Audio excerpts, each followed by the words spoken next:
Hello, good morning, good afternoon, and good evening. On behalf of PioPetro and Millet Research Hub, I'd like to welcome you all in our summer internship program. My name is Mayartar, a senior gas and petrochemicals engineering student, and SP Egypt Young Professionals member, and I'll be your moderator for today. So, before we start, please keep the chat box professional and ethical, and don't forget to drop your questions in the Q&A section below.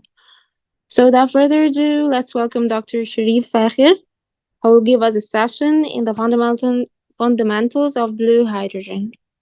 Dr. Sherif is an assistant professor in petroleum and energy engineering at the American University in Cairo.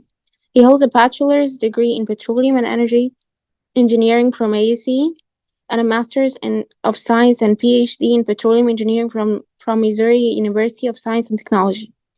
He has worked as a research assistant at Missouri University of Science and Technology and as a postdoctoral researcher at AC in multiple research projects, aiming to develop new technology to improve oil and gas recovery in a safe and cost-effective manner, while reducing the oil and gas industry's carbon footprint.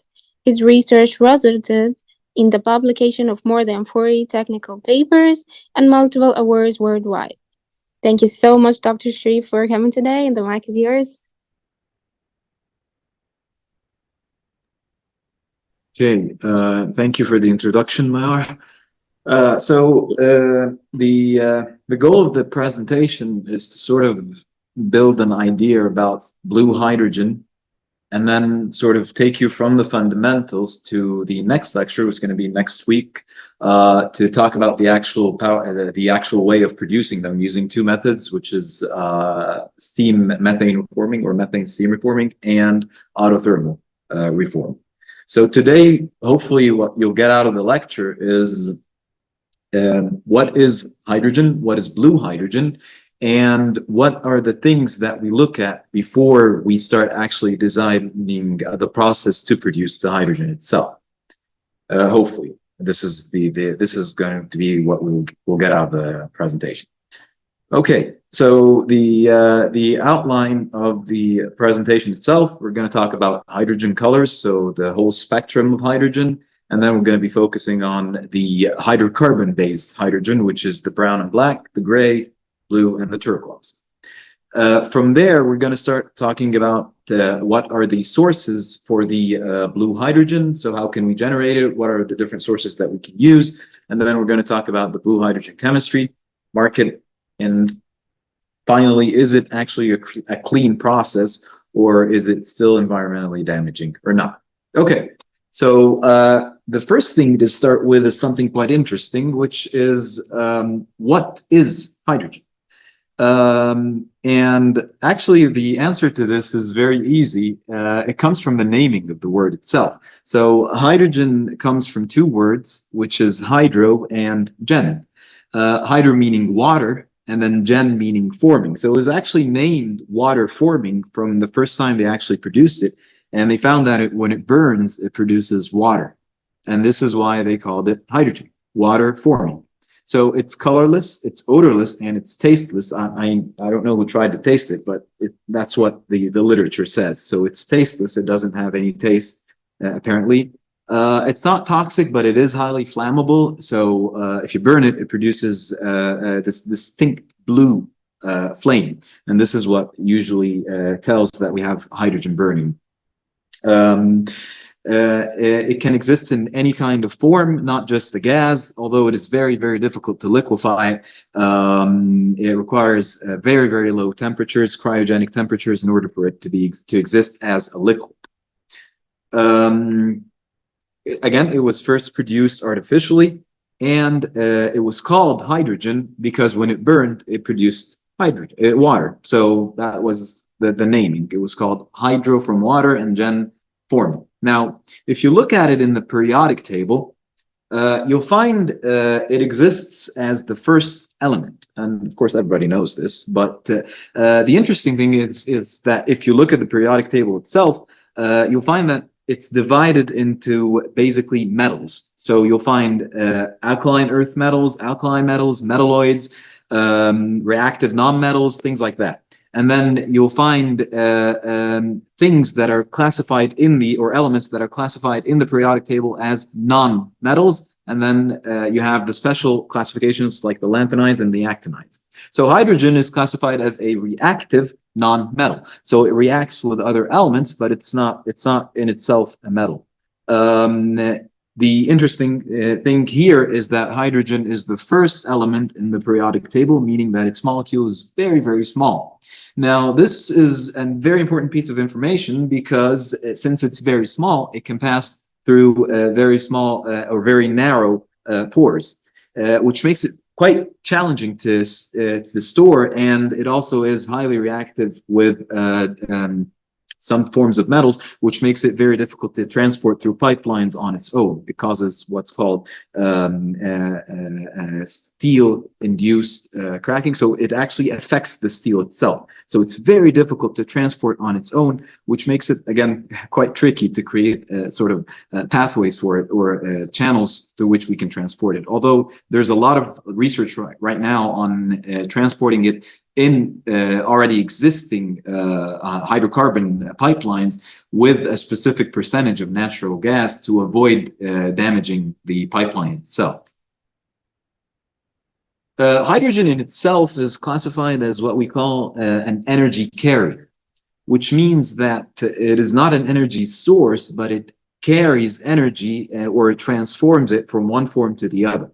And as you can see here, this shows basically what types of industries hydrogen can be used in. So it can be used as on its own for energy production. We can burn it, or we can use it in fuel cells to produce energy. However, it's usually used in a lot of other industries by reacting it with other elements. One of the most famous ways is through the production of fertilizer or ammonia, NH3. So without hydrogen, we wouldn't be able to produce ammonia, and without ammonia, we wouldn't be able to eat. So it's a fertilizer. It's used as it is, or it's transformed into urea, and both of them are very, very important in the farming industry or the agricultural industry. So hydrogen is intensive in that part. It's also used in a lot of other petrochemicals, in the petrochemical industry itself. So it's used in a lot of different processes. We'll talk about this in the very end. But you can see that hydrogen in itself, the idea of producing hydrogen and using it is not new at all. It's been used for many, many years in a lot of different industries. The hype about producing it nowadays came from the idea of it being cleaner when it burns compared to other sources of energy, especially fossil fuels. And the other thing is that there's a lot of research right now onto producing it from salt water, which is quite abundant. So again, this is where the hype came from. But in itself, it's known, it's been used for many, many years before. So nothing new about its production or its existence. Let's say that. Okay, so when it comes to hydrogen colors, you'll find that every day they come up with a new color for hydrogen. The spectrum is very, very wide, and every now and then they try and change the definition of the colors, and then they try to combine things together, and then somebody comes up with a new way of producing hydrogen, which adds a new color to the spectrum. But the ones that I'm going to show here are sort of the ones that are very commonly agreed upon globally. So this is the spectrum, and you can see there are a lot. And believe me, there are even more colors than these. Usually the color itself or the division of the colors depends on three things: the source that is used to produce the hydrogen, the process that is used to produce the hydrogen, and the amount of emissions that are produced in the production of the hydrogen itself. So the amount of emissions that we have from each source. The white hydrogen is what we call naturally occurring hydrogen. And believe it or not, they actually found a lot of hydrogen underground stored naturally. So this is classified under the white hydrogen. Naturally occurring, it's there. All we have to do is just produce it. So again, it's produced by nature. This is why I'm saying multiple, and doesn't have any emissions because nobody produced it. Nature produced it. Now, when you look at the green, purple, red, and pink, all of them are produced from water. However, the method of producing them differs. So you'll find they're either produced using renewables through electrolysis, such as the green one, and then the pink family, which is the pink, red, and purple, are produced through nuclear energy. Again, very little emissions when it comes to, and again, when we talk about emissions, we mean CO2 emissions. And then you get the one that we're interested about in this lecture and the one that is to follow, which is the fossil fuel hydrogen. This encompasses the blue, the turquoise, the gray, the brown, and the black, which is the entire family for fossil fuels. All of these will come from fossil fuels. Some of them have no emissions to the atmosphere. Others are very, very polluting. So these are usually produced using a lot of processes. For example, we have these four. The ones that we'll discuss in the upcoming lecture are going to be the methane steam reforming and the autothermal. So all of them produce emissions. However, some of these emissions are captured, so they're not emitted to the atmosphere. And this is the blue hydrogen, which is the main topic of this lecture. The turquoise is the only exception that produces almost no emissions at all. However, the turquoise hydrogen is still in the pilot phase or in the testing phase. It's not really commercial anyway, and we'll talk about it in a second. All right, so let's focus on the fossil fuel hydrogens. We'll start with the brown and the black. The brown and the black hydrogen are the main source of this hydrogen production is coal. They're produced from coal gasification. The difference between the colors comes from the maturity of the coal. Now, for those of you who don't know, coal has several maturity levels. So it's not just one type, there are many types. So if we look at it, it starts from what we call peat. Peat is just the organic matter that's present in nature. It still hasn't been transformed into the coal that we're familiar with or what we see. So it has a very low carbon content. Now, when we say carbon content, it means that it has a low amount of energy. So when it burns, it won't produce a lot of energy compared to the highest carbon content, which is the anthracite. Now you move on to the other, as you progress, the maturity level of the coal increases, and as the maturity level of the coal increases, the amount of carbon increases, and the amount of energy it can hold also increases. However, the amount of emissions will also increase with burning it.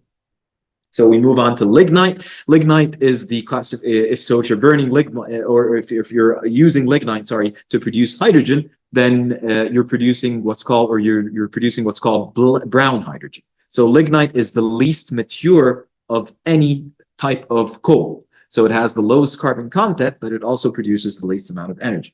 Moving on to more mature types of coal, which is the subbituminous coal, the bituminous coal, and the anthracite. All of these three are classified under what we call the black hydrogen. You can see different here. These are different pictures of different coal types, ranging from the brown to the more mature anthracite type. So again, brown and black hydrogen, both of them are produced from coal. The only difference is the maturity of the coal itself. Now, you might be wondering, so what is the market for brown or black hydrogen? Is it something that we actually use, or is it just something that we're talking about like this and it's not used? And actually, it does have a quite big market. So it's valued at around 30.4 billion. It was valued at 2020, and it's also projected to increase all the way up to $48.9 billion by 2030. So it does have quite the market. And it's produced, as I said, through coal gasification. So this is what we call the brown and black hydrogen. Does it produce emissions? Yes, produces a lot of emissions. Gray hydrogen. Gray hydrogen is where it gets interesting, because gray hydrogen is actually very, very close to blue hydrogen, which is the main topic of the lecture. Gray hydrogen is produced using methane steam reforming, and methane steam reforming relies on natural gas. Now, we have to define the definition of natural gas, because not a lot of people will understand what we mean by natural gas. People think that when we say natural gas, we mean pure methane, which is not quite correct. Natural gas actually is a combination of different components of hydrocarbons, mostly methane, but not 100% methane. Natural gas can include methane, ethane, propane, butane, and different levels and bigger molecules, which we refer to as condensate. So it can go all the way up to C6 or C7 sometimes, which is hexane and pentane. It also includes other impurities such as nitrogen, carbon dioxide, hydrogen sulfide, and helium. So again, remember, natural gas, not pure methane. Natural gas is a mixture of components that includes primarily methane. It's the most commonly used type of hydrogen production known today, especially methane steam reforming. So gray hydrogen is the one that is mostly produced. And you'll see this in the last slide that we'll talk about today. So bear with me. So remember, this gray hydrogen is very, very common, and it's very well known. It's a well-established technology, and it uses primarily natural gas through the process of methane steam reforming, which is something that we will discuss in the next lecture, not today. So we'll not talk about the process today. So what's the difference between gray and blue hydrogen? Actually, they're very similar in the way they're produced. However, the only difference is that blue hydrogen includes a carbon capture technology. So blue hydrogen, exactly identical to gray hydrogen, but it incorporates carbon capture. So blue hydrogen, at least hypothetically speaking, it should have no emissions to the atmosphere whatsoever. And this is the topic of today's lecture and the upcoming lecture as well, blue hydrogen. So remember this, blue hydrogen is produced using primarily natural gas. However, it incorporates some form of carbon capture technology with it. So it should not produce any emissions, any CO2 or CO2 equivalent emissions to the atmosphere. Now, if you take a look at this chart over here, you'll find a comparison between the amount of hydrogen produced using natural gas and the capex and the opex of each in different regions in the world. And you'll find a very interesting comparison, one that says no carbon capture and then one that says with carbon capture. So for example, I don't know if you can see the cursor moving. Dr. Ahmed, can they see the cursor moving? Okay, well, I hope you can. So anyway, you'll find it's very clear here. So it says no CCUS, and then it also says here with CC, yes. Okay, so everybody's saying yes, which is a good thing. So if you have no CCUS and you're using natural gas, that means you're talking about gray hydrogen. But if you, as soon as you incorporate carbon capture technology within the production method, so that means that you're talking about blue. So be careful with this. This is blue, and then this is gray. Now you'll find the increase in the cost of the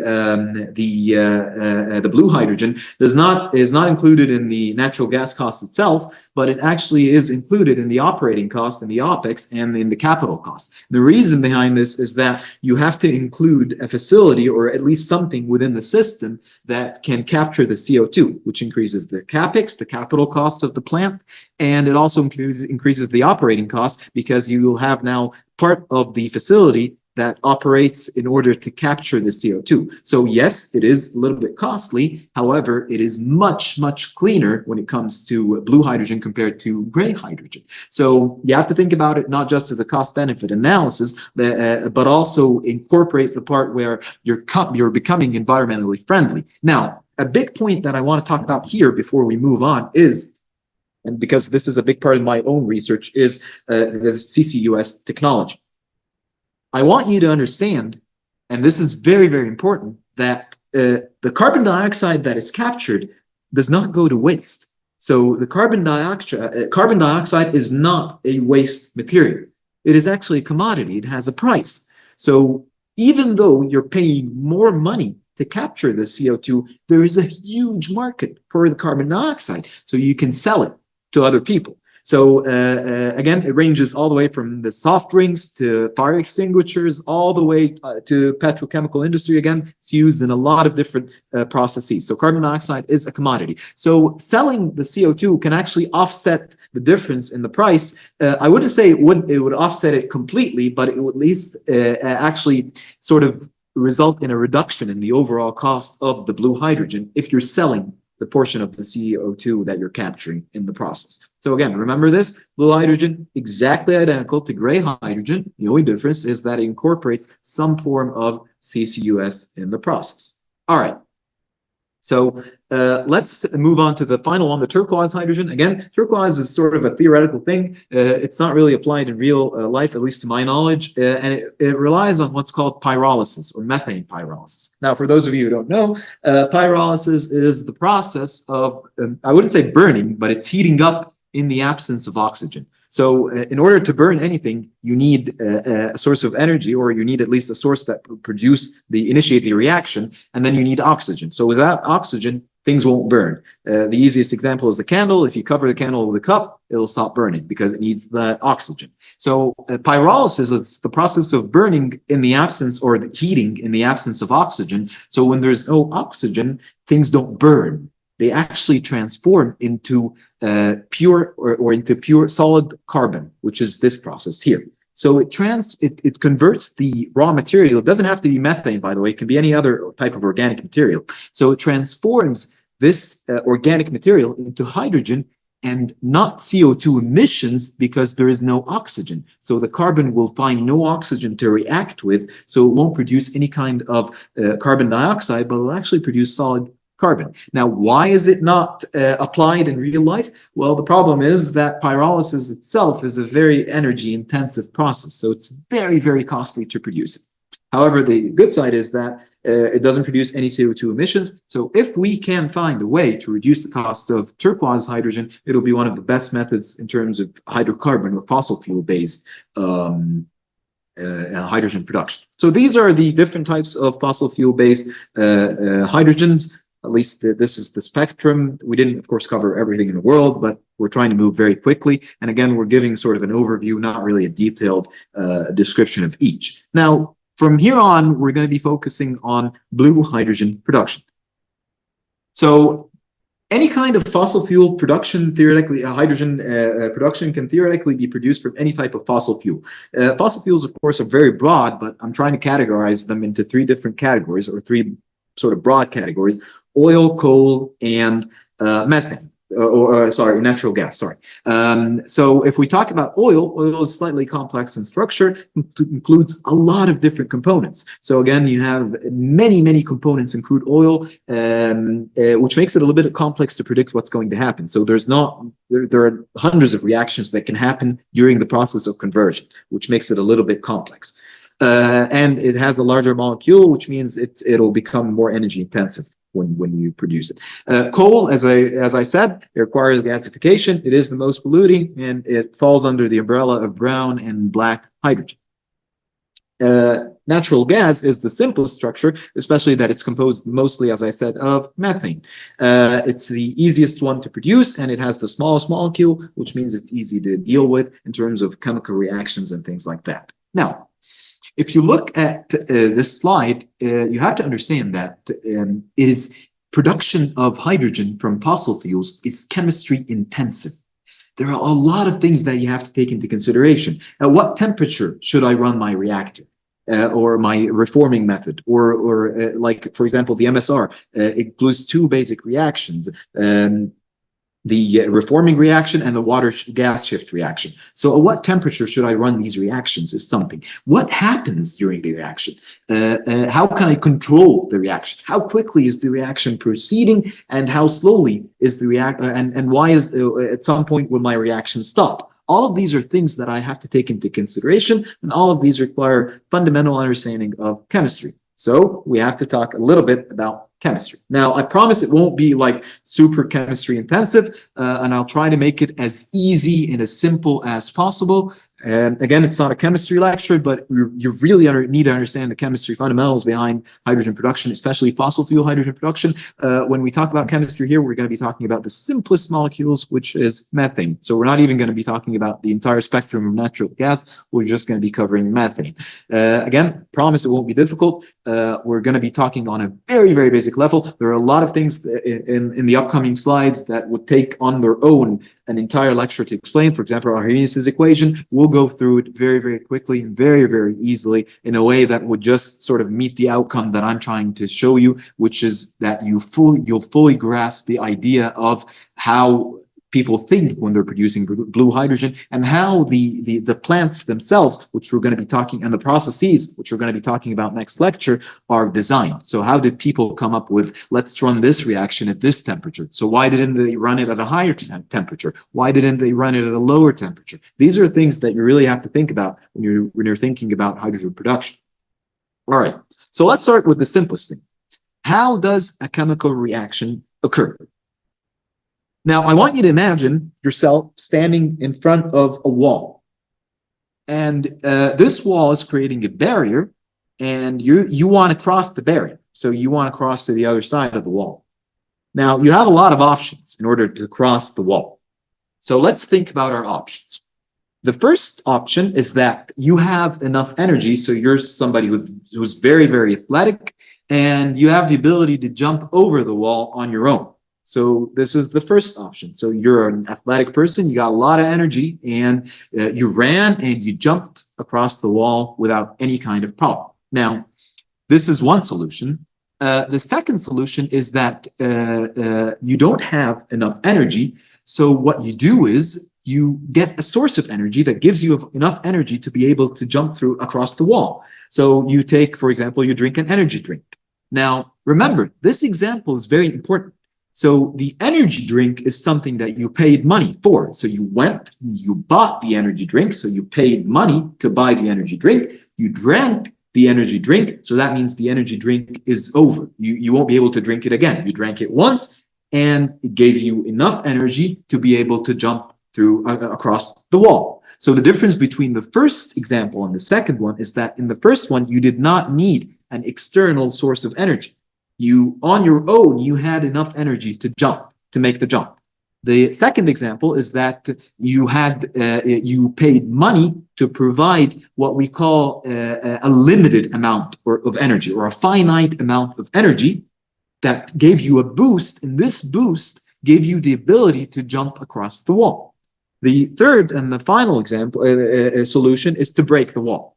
So you have a material, something like a hammer, and you use the hammer, you broke the wall to a point where you have enough energy to jump through the wall. Now remember, this is actually very important as well, because once you broke the wall, you don't have to provide any excess energy. You already broke the wall. It'll always remain broken. So all you have to do now is just jump across the wall. So in the first solution, you already had enough sufficient energy to jump over the wall. The second solution is you got some kind of energy drink or something, you bought it, you paid the money for it, it's finite. Once you drank it, it'll disappear, but it gave you enough energy to jump over the wall. The final option is to break the wall. Now, what if I told you that this is the exact way that chemical reactions occur?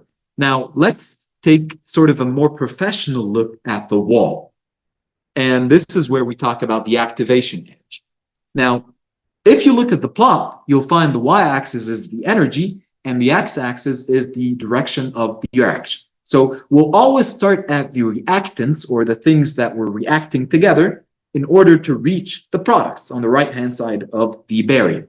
Now, if you look at the activation energy barrier, very, very simply, without going into sort of technical jargon or anything like that, the activation energy barrier is the wall. So all you have to do is jump the wall. So if you have sufficient energy, if your reactants have sufficient energy to bypass the activation energy barrier, then the reaction will occur naturally on its own. Just exactly the same as the example of you having sufficient energy to jump the wall. If you do not have sufficient energy to jump the wall, you may provide a finite amount, a source of energy, which is, for example, increasing the temperature. But you're paying money to increase the temperature. So in order to provide this thermal energy, this heat, this temperature, you have to pay money. However, in the process of paying money, and as long as you're providing temperature, you're paying money. So the temperature is sort of absorbed in order for the reaction to proceed. So You have to pay money in order to provide this temperature in order for the reaction to occur so you can jump the wall. The third example is you breaking the wall, and you can actually break this activation energy barrier, or at least reduce it using a substance called a catalyst. And we'll see this in the next slide. So again, always remember the wall example. This is exactly how any kind of chemical reaction proceeds. Either you have enough energy to jump the wall, or you need to provide an external source of energy, the energy drink, or in this example, it's thermal energy or whatever, anything you produce, you provide to jump the wall, or you break the activation energy barrier, or you're reducing it. The difference between those two is that if you look at the first one, you'll find that your reactants started at a lower energy level than your products. So your products stored some of the energy that you provided in order to jump the wall. This is what we call the endothermic reaction. So in an endothermic reaction, your reactants will have a lower amount of energy than the products. So the products used or stored some of the provided energy, and this is why they have now a higher energy level than the reactants. The other example is what we call an exothermic. So exothermic reactions release heat or release energy. So exothermic reactions, you'll find that the products have a much lower energy level compared to the reactants. Now, let's go to the third possibility, which is breaking the wall. You can actually break the part of the wall using what we call a catalyst. So what does a catalyst do? A catalyst is actually something that is provided in the reaction, and what it does is it tricks the reaction. The good thing about the catalyst is that the catalyst is never consumed in the reaction. So the reaction doesn't use it up. It's just there, and it tricks the activation energy barrier. So what it does is it sort of creates a shortcut, as you can see in the picture. So what it does is it tells the reaction, nope, you don't need all this energy to start. All you need is just a lower amount of energy, and you can sort of initiate. So it tricks the reaction into running at a lower energy level. So it breaks the wall, as you can see here. It broke the wall, the activation energy barrier, and it reduced it. And this is what we call a catalyst. So with a catalyst, the catalyst tricks the reaction into running. Okay, so let's take this into the perspective of blue hydrogen. To run blue hydrogen, or to generate blue hydrogen using natural gas, you actually need a lot of energy.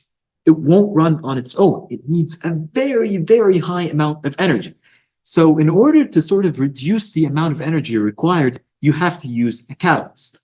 The most famous catalyst used is nickel or the platinum family, and the platinum family is what we see here, and it falls under platinum, palladium, rhodium, ruthenium, osmium, and iridium. So this is all what we call the platinum family or nickel. Nickel is the one that is mostly used because it's the cheapest. But the others are more durable, much more durable. However, nickel is the one that is very, very commonly used. Now, if you're listening or you're focusing very, very closely, you'll find that I use the word durable, which is quite tricky, because if you remember a few seconds ago, I said that the catalyst is not used in the reaction. So how is it durable or not durable if it's not used in the reaction? Well, like any material in the world, although the catalyst is not consumed in the reaction, it does degrade with time. So it needs to be replaced every now and then. So the nickel catalyst needs to be replaced every now and then, although it is not used in the reaction, but it does degrade due to the conditions under which the reaction is occurring. So remember this. A catalyst is used in blue hydrogen production. The most famous catalyst is nickel. All right. So let's move on to the next part, which is how quickly the reaction is occurring. If you noticed, when we talked about the wall example, we just talked about the reaction occurring. But how quickly will the hydrogen be produced? So how quickly will the reactants produce hydrogen? And this is what we call the rate of reaction, or the reaction kinetics. So kinetics, or the rate of reaction, is how quickly will the reaction proceed in order to produce hydrogen. Well, a brilliant scientist called Arrhenius gave us a very, very important equation called Arrhenius's equation, or the rate of reaction equation. Now, we won't go again into details about Arrhenius's equation or Arrhenius's plot or anything like that, because it's not a chemistry lesson. However, all I want you to understand is that if you look at Arrhenius' equation, you'll find the K, which is the rate of reaction, so it governs how quickly the reaction is occurring. A is what we'll call the pre-exponential factor. I won't go into details about it. E is just the Euler's number. It's the e to the power of. And EA is the activation energy barrier. So it's the barrier that we need to overcome. It's the activation energy, basically. R is the universal gas constant, and T is the temperature. Now, you'll find that one of the most important parameters that governs the rate of reaction based on Arrhenius' equation is temperature. So at what temperature should I run my reaction? So there must be, based on the value of T, there must be an optimum temperature. An optimum temperature, if I run my reaction at this temperature, I will produce the largest amount of hydrogen per unit time, or the best rate at which I will produce the temperature, at which I'll produce hydrogen at this specific temperature. Now, somebody might ask, okay, so I'll just increase the temperature. I'll just increase the temperature really, really high, and I don't even need to calculate anything. I'll just keep on going up with the temperature, and I'll produce a lot of hydrogen. And unfortunately, that is not the case. Remember, if you're providing temperature, then you're paying money. So the more temperature you provide, the more money you're going to pay. So if you exceed the optimum temperature, you may do two things. You may be just paying money foolishly without providing any more benefit because you've already reached the optimum conditions, or you may be actually damaging the reaction somehow. So this is why it's very important to determine the optimum temperature. Now, in order to understand how to determine the optimum temperature, let's take the French fries example. So imagine we have three pots or pans, and we have oil in these pans, and we're frying the French fries. We're cooking the French fries in these pots. Now, if the oil temperature is 20 degrees Celsius, which we'll call the ambient or the room temperature,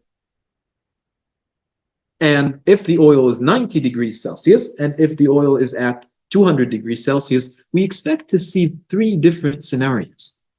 So for the 20 degrees Celsius, the French fries will not cook. And of course, all of us tried it at home. If the French fries cooks at 20 degrees Celsius, then we would not need to turn our stove on or our oven on. If we increase the temperature to 90 degrees Celsius, the French fries will begin to cook. You'll start seeing them, boiling and then cooking, and then they won't boil, but you'll start seeing them cooking in the pan. If you go all the way up to 200 degrees Celsius, you know what will happen? The oil might burn, and the French fries will burn. So this example shows us that running the process of cooking the French fries at 90 degrees is an optimum. Below it, the French fries won't cook, so we won't have any kind of reaction. Above it, we'll be damaging the reaction by burning the fries or burning the oil. So this is what I mean by an optimum temperature.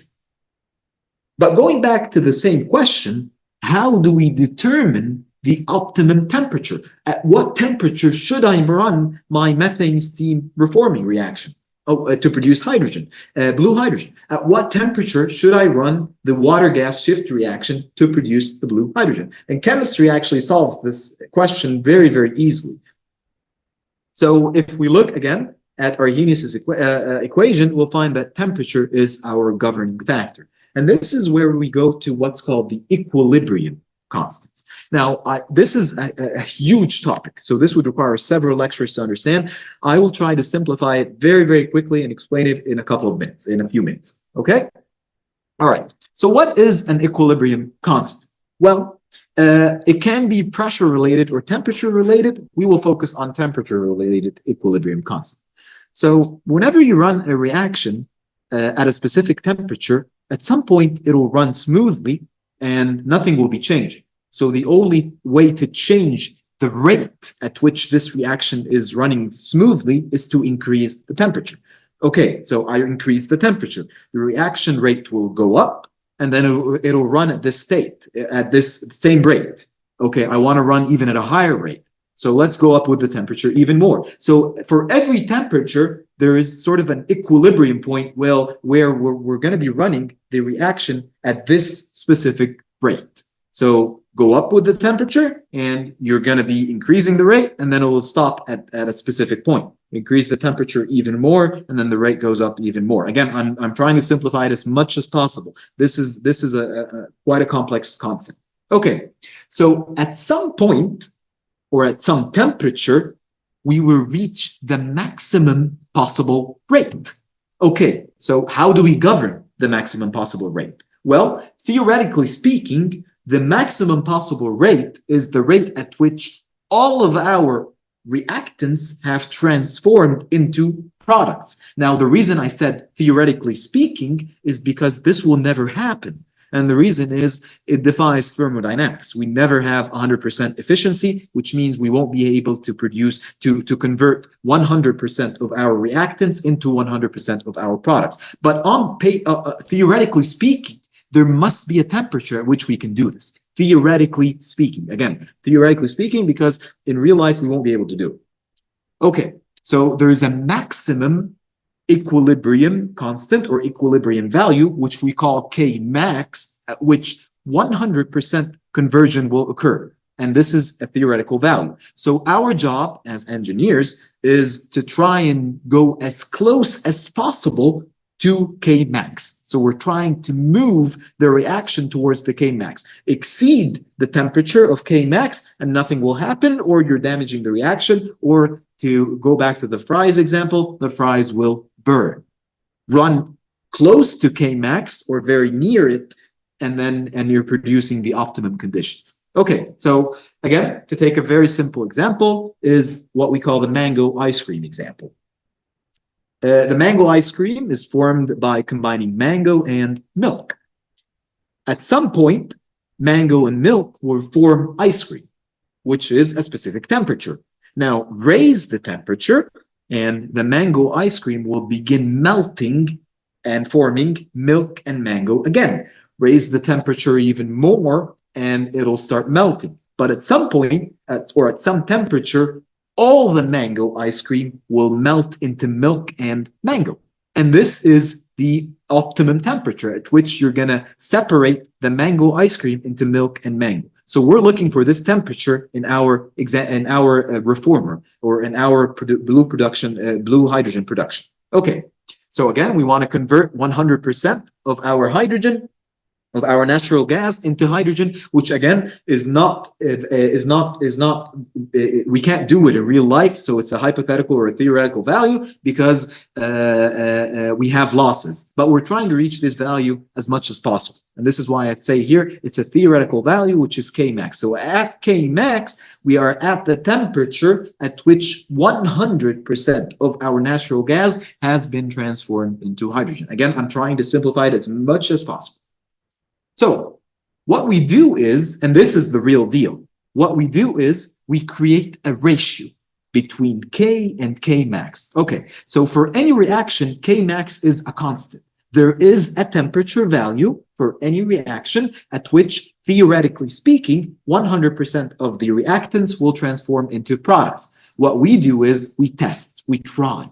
We test at this temperature, and then we start going up with the temperature, going up, going up, going up, going up, until we reach a value of 1 for this ratio. And what 1 means is that K is now equal to K max, which means that we've reached our optimum conditions. So we're trying to reach as much as possible the value of K over K max being equal to 1, which means that our K is now at K max. So if you look at the plot here, you'll find K over K max on the y-axis, and then on the x-axis is the temperature. So let's take an example for this line, for example, the line over here that you can see with my cursor. So I started at 700 degrees Celsius, and my K over K max is 0, which means I'm producing very, very poor results. Okay, I start moving all the way up to 900 degrees Celsius, and my K over K max starts going up, which means that, okay, now you're starting to increase your efficiency or the amount of hydrogen you're producing. Okay, go up even more to 950 degrees Celsius, and it went up all the way up to around 0.4, go all the way up to 1,000 degrees, and you get a value of 1, which means that for this reaction, it is best to run the reaction at around 1,000 degrees. Go above 1,000 degrees, and you're wasting your money. Okay, let's take the other line here. The other line is the opposite trend. So if you look at the other line, you'll find that if you run it at 1,000 degrees Celsius, you're actually producing a very low amount. So go down with the temperature, and your K over K max goes all the way up to 1. So this reaction is best run at 700 degrees Celsius. And actually this plot, and you'll see it in the next lecture if you attend it, this plot actually shows the methane steam reforming process. So it shows the reforming and the water gas shift reaction. So using this plot, you can determine the optimum temperatures at which to run the methane steam reforming process and the secondary reaction, which is the water gas shift reaction. And we'll talk about this when we talk about the plants. Okay. So this is the concept of equilibrium constants. So now what we understand is that in order to run a reaction for blue hydrogen production using methane steam reforming or any kind of reforming, we need a catalyst. Without it, the reaction will require a lot of energy. So you won't be able to run the reaction at 1,000 degrees. You'll require much higher temperatures to run the reaction. This is the first thing. The second thing is that in order to determine the optimum temperature at which we should run the reaction, we need to use the concept of equilibrium constants. So based on this, we can tell that at this specific temperature, we should run this reaction, and at this specific temperature, we should run this reaction. Okay, so again, I hope I made it very simple. Now I'll move on to the blue hydrogen market. Again, as I said, blue hydrogen or hydrogen produced using natural gas is the most common method, and it's used in a lot of processes. So it's used in refineries to remove sulfur, which is a very important process. It's also used in ammonia production for agricultural industry, which is the most common thing used right now for hydrogen. Methanol production, so CO2 and hydrogen with a catalyst will produce methanol, which is a fuel. It's also used in transportation now. You'll find a lot of people talking about cars that are run using hydrogen, and you'll find if you Google it or if you look up hydrogen cars on YouTube, you'll find a lot of models are now trying to produce cars that run through hydrogen, or even buses that run using hydrogen, and it can be used as a source of power generation either through a fuel cell or through direct combustion. If you burn it, it'll produce energy, a lot of energy, and it'll also produce water. So the second big question is, so can I use hydrogen not just as a way of producing energy, but actually to produce fresh water? So can I use it as a main way of producing fresh water, blue hydrogen? Well, the answer is yes and no. If you look at the simple chemical reaction that when you're burning hydrogen, so hydrogen plus oxygen will produce water plus a lot of energy. So if you look at this reaction on its own, you'll say, okay, well, this is good. So that means if I burn hydrogen, I'm not just producing energy, but I'm also producing water. But I want you to take a look at this reaction as well. So if you look at this reaction, you'll find that methane, which is CH4, when it is burned, it also produces water. So water is a byproduct of almost any kind of combustion reaction. So again, hydrogen is not primarily used to produce water because basically anything that burns will produce water except in very limited cases. So combustion reactions produce water as a byproduct regardless. Your car produces water through the exhaust. The reason you don't see it is that it turns into water vapor almost instantaneously. Although if you actually look at the exhaust, you will find some small water droplets coming out of it. So any combustion reaction, or at least the majority of combustion reactions, will produce water. So I don't think hydrogen is primarily used for water production, although it's good to have it as a byproduct, of course. And it's good that it doesn't produce any kind of CO2 emissions. Now, this is the one of the important slides. So there, as I said, there are many ways to produce blue hydrogen. The two that we're going to be discussing next lecture, entire processes. So I'll explain the plant in every single component. For each plant will be explained and how they mix together and how the entire process runs in terms of blue hydrogen, which incorporates CCUS, not gray hydrogen. So we'll talk about methane steam reforming next lecture, and we'll also talk about autothermal reforming in the next lecture as well. All right, so the final slide that I want to talk about is this one over here. Now, if you look at the different types of hydrogen production, you'll find actually that the majority of hydrogen globally produced is through methane steam reforming. So more than or around 50% of hydrogen produced is through gray or blue hydrogen. I would say it's gray hydrogen unless you incorporate CCUS. The second thing is that if you look, you'll find that the majority of hydrogen production is through fossil fuels. So it's the family that I talked about today, which is the black, brown, gray, and blue. So the majority of hydrogen produced today is actually through fossil fuel base. So you still need a lot of fossil fuels to produce hydrogen, at least until today, until they find other ways that they can produce hydrogen in using other sources, especially water, which is now a hot topic. All right, so this is my contact information. If you have any further questions that you want to ask, especially since this lecture is recorded, so if you watch it and then you have any questions, you can email me. This is my email. This is the link to my profile or my website profile. And with this, we've ended the lecture. I think I finished on time, at least I hope so. Now, if you have any questions, of course, feel free to ask.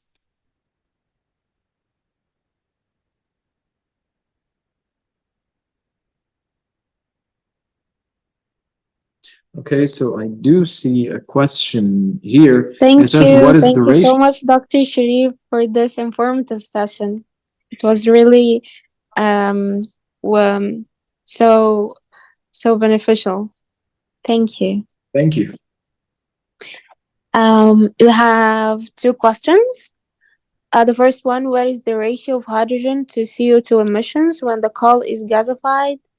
And is this process applicable in underground coal gasification or only applicable in above ground gasification process? Okay, this is actually a very good question. The answer is it depends. It depends on the maturity of the coal. So the more mature the coal is, the more CO2 emissions you'll see.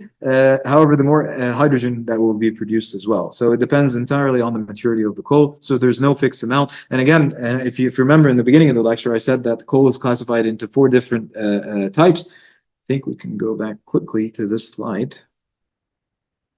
But if you also look, you'll find that, let's see, you'll find that the percentage actually varies. So you'll see it says 60 to 70%, 70 to 76. So it varies significantly from one to the other. So there's no direct answer. In terms of underground, well, there's a lot of research right now in terms of producing hydrogen from fossil fuels directly underground. And I think there are a lot of patents that are coming out on this topic as well. I don't know of anything that is actually commercial, although I know they did run something. It wasn't coal-based. It was actually oil-based in Canada, so you could read on that. And they did publish a very nice paper on this as well. So they did try it, but I don't know if they ran anything commercial. I know they do have a pilot test for this. In terms of coal, I don't know if it's applicable underground or not, to be honest, so I can't give a direct answer, but I do know that there are patents that came out for oil production, using oil to produce hydrogen underground. So yeah, that's the answer to this one. Okay, and the second question, how do you see the future of blue hydrogen comparing to white one? Okay, so white is the naturally occurring hydrogen, which is, I wouldn't say it's not very common, but it has like a huge question mark on it. The one that I would compare blue hydrogen with is actually the green one, the one produced from water or electrolysis. And actually, I actually think blue hydrogen is still a huge player. Just simply because it's a very well-established technology, and it's actually cheaper when it comes to electrolysis, at least like the commercial one. Also, blue hydrogen mainly focuses is mainly produced using natural gas, and natural gas is now a very very big player in the oil and gas industry. So it's becoming a huge thing on its own, natural gas. And now with current research on sort of trying to move or to transport hydrogen in natural gas pipelines with natural gas is making it even more interesting when it comes to producing blue hydrogen. So I think, yeah, I think it has a huge future. Okay, thank you. Thank you so much again for your time and effort, Dr. Sharif. All You right, have thank you. two fans here. They are thanking you for the presentation. Thank you for your comments. I mean, I hope you benefited from it. We're going to be linking this to the upcoming lecture as well. So it's good if you try and attend both. Of Thank you very course. much, and I hope you learned something from the lecture, or at least benefited from it. Of course, we really do. Thank you. Okay, highlighting that this session will be recorded and will be uploaded soon on PioPetro YouTube channel, so make sure to subscribe on our YouTube channel.